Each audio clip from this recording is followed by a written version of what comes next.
What's going on, guys? Realz is back, and today I'm going to be doing a new type of video here. I'm going to sum up all the Call of Duty news that's periodically spread throughout the week and sum it up and all into one huge video. So first things first, Modern Warfare 2 and Warzone 2's February 22nd update patch notes. The Fennec, RPK, and one-shot sniper nerfs.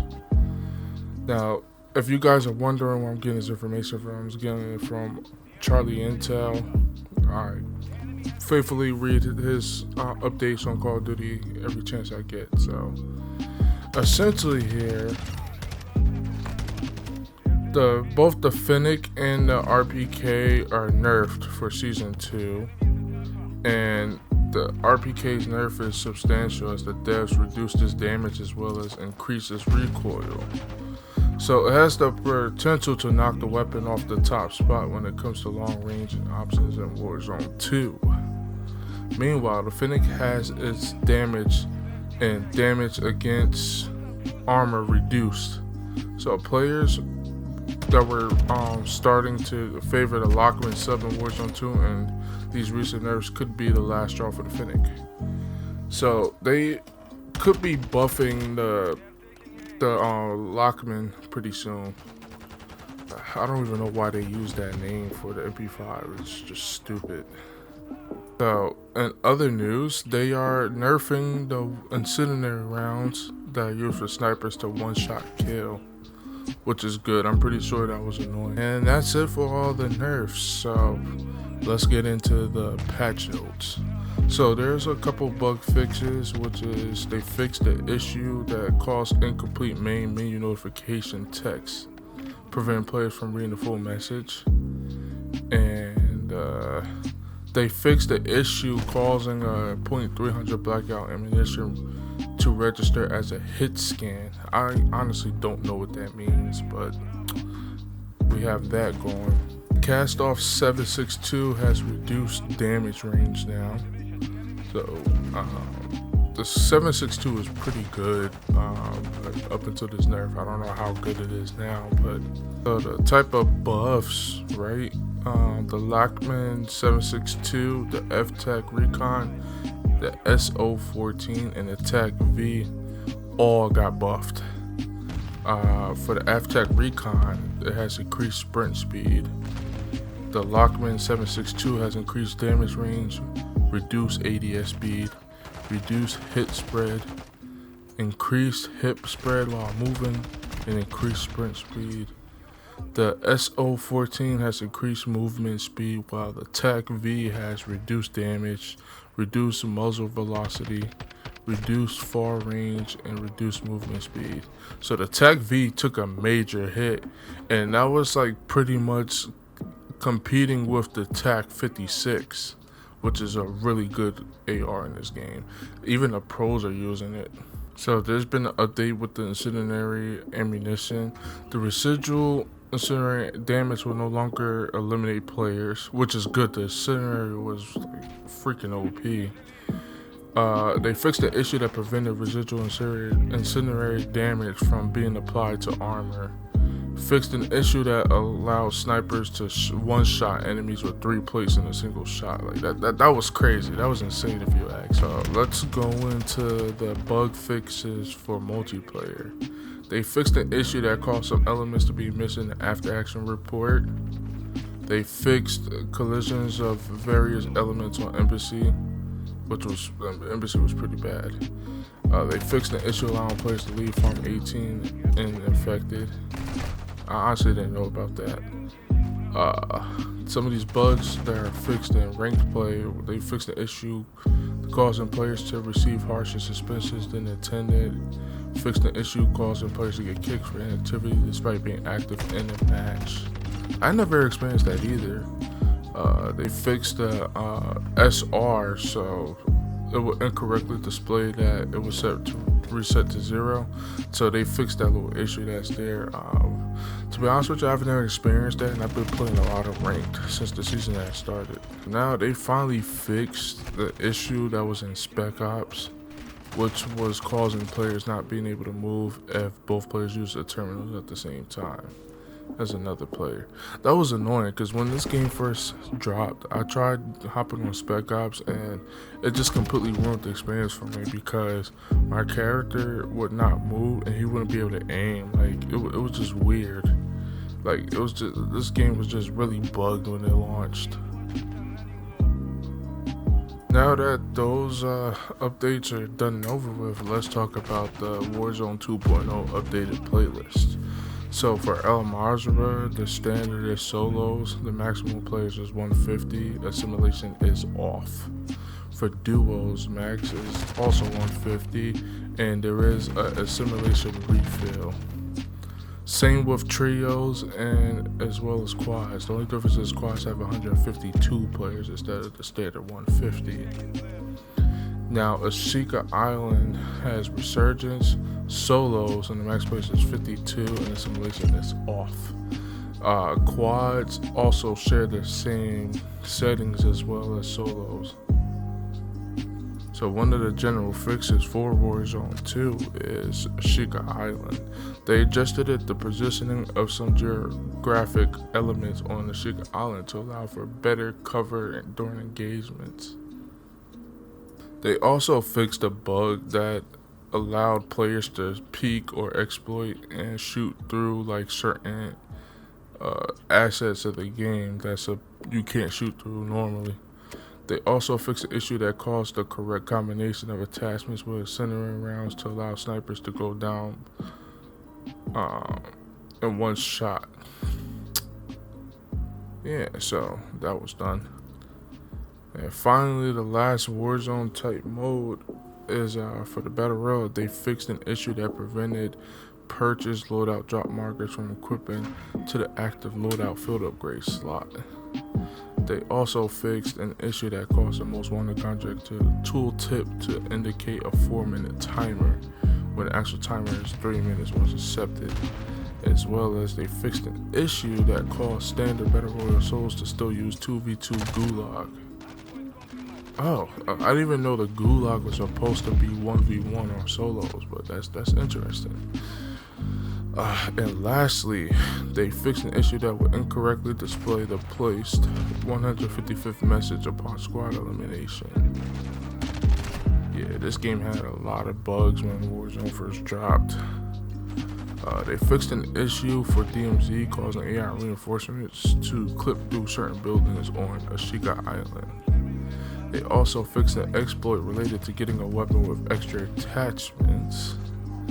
And lastly, they fixed an issue related to players getting stuck with a repeating downloading instance inventory message. And they also fixed an issue related to a floating cache using the radioactive materials contract. I feel like this. Activision need to give the devs more time to work on these games before dropping it, because to be honest with you, these games are getting worse and worse every time they come out. It's like the quality just takes a huge nosedive, and it's been happening since Black Ops 4. It's been getting ridiculous. All in all, they should give these devs more time. They really should, because this is ridiculous. And the last part of the news for this section is they increased a number of armor plates found via ground loot across Ashika Island. Yeah, that was a big issue I had when I was playing Resurgence. I was having trouble finding armor, and a lot of times I would get killed because of that. As far as DMZ, they fixed the issue regarding all players in the squad holding the same weapon in DMZ lobby screen. They should have been fixed that. Even though that's like a cosmetic thing, they should have been fixed that. This issue wasn't only in DMZ, it was in multiplayer as well. But they also fixed the issue that prevented players from unlocking new season content via DMZ extraction. And they fixed an issue causing AI reinforcements to continue to respawn without end. Sheesh. And that's it for the patch updates for February 24th. In other news, the Modern Warfare 2 ranked play devs reveals a secret to the confusing SR system. To me, I feel like the SR system is not confusing. I feel like to me it's pretty straightforward, at least to my understanding at least. Essentially, after the Modern Warfare 2 players expressed their dismay with the ranked play system, SR system, a dev took the time to explain how the system works. And here's what you need to know about the secret skill valued in Modern Warfare 2 ranked system. So Modern Warfare 2 delivered the highly anticipated ranked play mode. Like everybody was waiting for that. I know I was. My only gripe with this is that they took out CDL mode. They literally used the ranked mode as a replacement. I feel like they could have kept both. We could have used CDL as a mode to warm up and then hit ranked right after. I know for me, I don't like playing in pub lobbies to warm up. I'd rather just prefer to play CDL modes. Just to be able to warm up and not have my SR affected. But so essentially, the competitive experience has been well received by all players, as the release of ranked play coincided with a major boost in Modern Warfare 2 Twitch viewership. While most players have been focused on battling like CDL pros and earning ranked play rewards, others have brought up two major issues with the mode. One, the overpowered ISO hemlock and how much SR players gain after each match. Says, luckily, the ISO hemlock was quickly moved to the list of restricted weapons after countless complaints. Now the devs have shared more insight into the skill rating system in Modern Warfare 2. So Lawrence Minton stated on Twitter that your display SR represents your ranked play skill and determines your skill division. In MW2, everyone begins their grind at 0 SR and bronze 1. You gain SR when you win and lose SR when you lose, with the amount of SR determined by a combo of personal and team performance. But that's another factor driving your SR gains, a hidden skill value we track for each player that will catch hidden performance range, or HPR for short.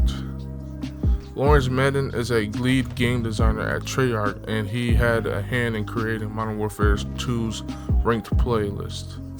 On February 27th, Minton took to Twitter to break down how the ranked play skills rating system works after players express frustration with the mode's SR gains. The players have shared their frustration with how little SR they gain after a dominant match and how much they lose after a tight one. As Minton explains in a Twitter thread, the reason is due to ranked play's hidden performance range. The HPR directly impacts your SR gains and losses. Let's find out exactly what HPR is in Modern Warfare 2's ranked play.